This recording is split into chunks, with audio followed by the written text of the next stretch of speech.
exposé et étudié online mixed problem for parabolic equation with local constants. Vous avez 20 minutes. Salam alaikum.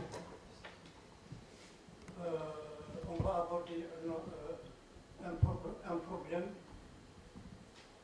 on non-linear mixed problem for parabolic equation with non-local constraint.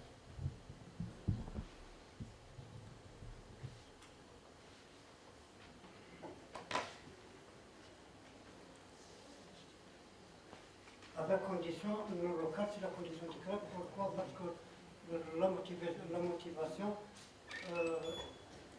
il y a des problèmes relatés en physique, en chimie, ainsi de suite, sont tous soumis à des conditions intégrales. Il y a quelques problèmes qui ont été dit déjà par Samarsky et ses références, les problèmes paraboliques, hyperboliques, indélictiques.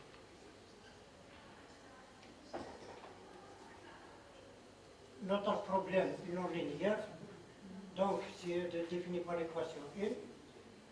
On lui associe la condition de Dirichlet 2, la condition au bord, c'est la condition de Dirichlet au bord, définie par 3, et la condition intégrale, définie par l'équation 4. Ce travail généralise quelques travaux qui ont déjà étudiés, ou par exemple K1 égale à K2 égale à 1, donc on aura 0,1, ou bien K2 égale à 0, on aura l'intégrale 0 alpha égale à 0, qui est la fonction 1. Pour alpha, quelconque entre 0 et 1. Bien sûr, sur la fonction A, on a toujours des conditions, la bornitude par rapport à A et sa dérivée, même pour la fonction poids, les fonctions poids KI. Et vérifier les conditions de compatibilité. On doit imposer une condition sur la fonction f qui est l'ipsitisienne par rapport à la troisième et quatrième variable. Avant d'aborder ce problème, on a besoin d'étudier le problème linéaire. Notre méthode, c'est la méthode d'analyse fonctionnelle, c'est-à-dire c'est d'écrire notre problème sous forme d'une équation opératorielle L égale à F. L est un opérateur défini d'un espace de Banach E dans un espace de Hilbert F. Bien sûr, a un domaine de définition donné par ces éléments qui appartiennent à F2. On introduit l'espace de Banach E dans la norme donnée par 7, l'espace de Hilbert F donné par la formule 8. Premièrement, on va démontrer, bien montrer l'unicité de la solution de notre problème linéaire, si elle existe bien sûr. Donc on a un théorème, il existe une constante positive K, telle qu'on a l'inégalité de l'énergie de Neff. Pour cela, on construit un multiplicateur MI,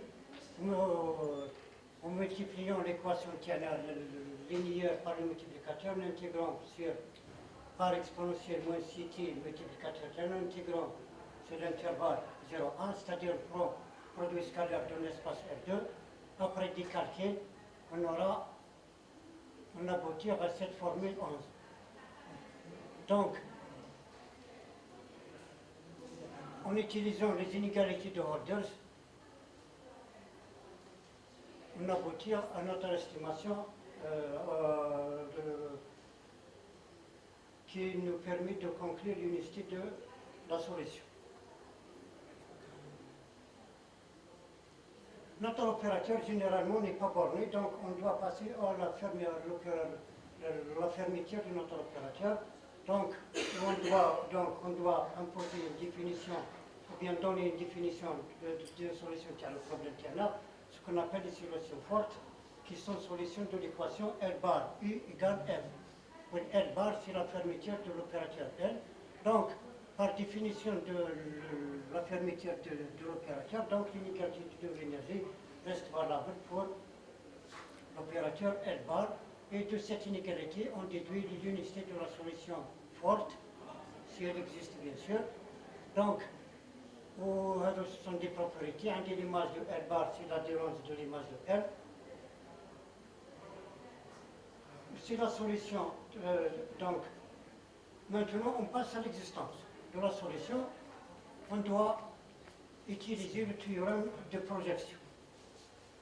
Donc, supposons que la fonction A, tel problème tient là, et ses dérivés sont bornés. Donc, on note par T0, si la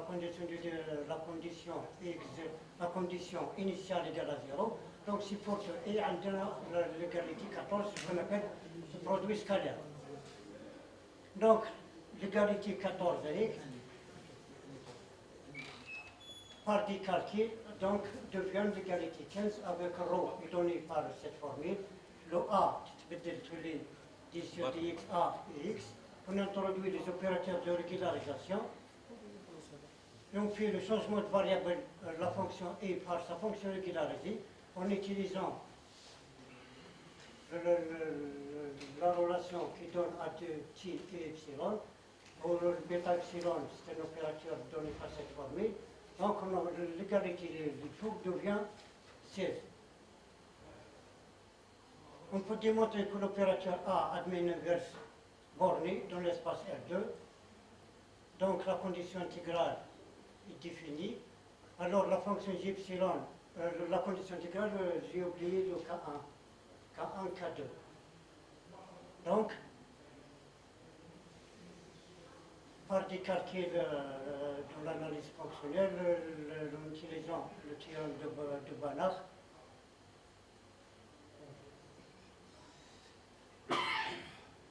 donc le résultat précédent nous permet de faire le changement de variable E égale 0t exponentielle sur tau V dt, où pour avoir la condition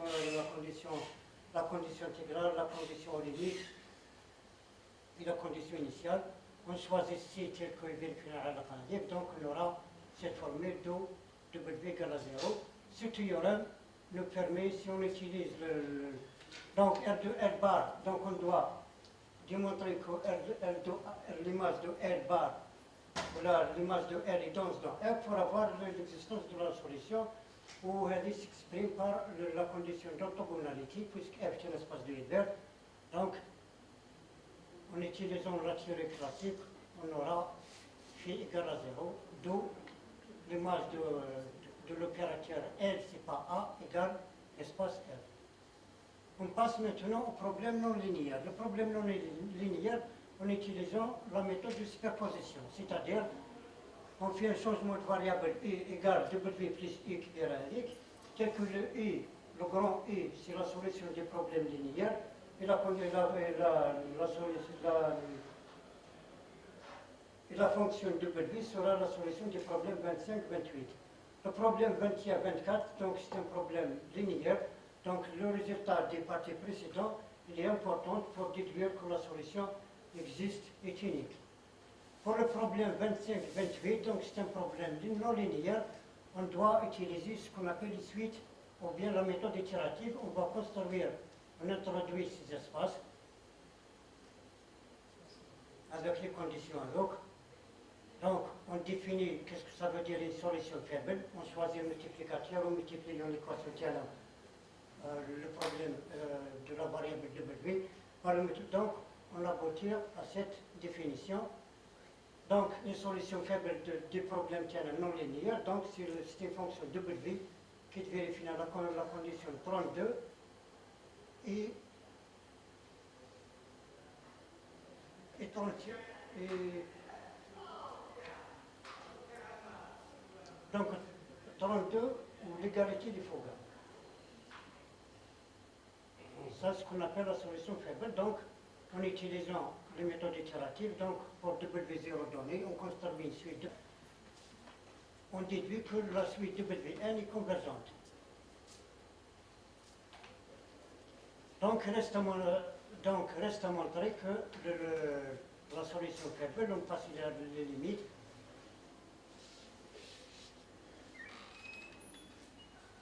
Donc la solution du W vérifiée 30 reste la condition intégrale par cette inégalité. Donc, on aboutit que l'intégrale égale à 0. Donc si la condition 29 est satisfaite, donc la solution des problèmes est unique. Donc de la même manière, en utilisant multiplicateur, on déduit qu'on arrive à la négative de l'énergie. On choisit t tel que la constante k au carré strictement inférieure à 1. Donc on aura V égale à 0, W1 égale à W de l'unicité. Et voici quelques références. Merci.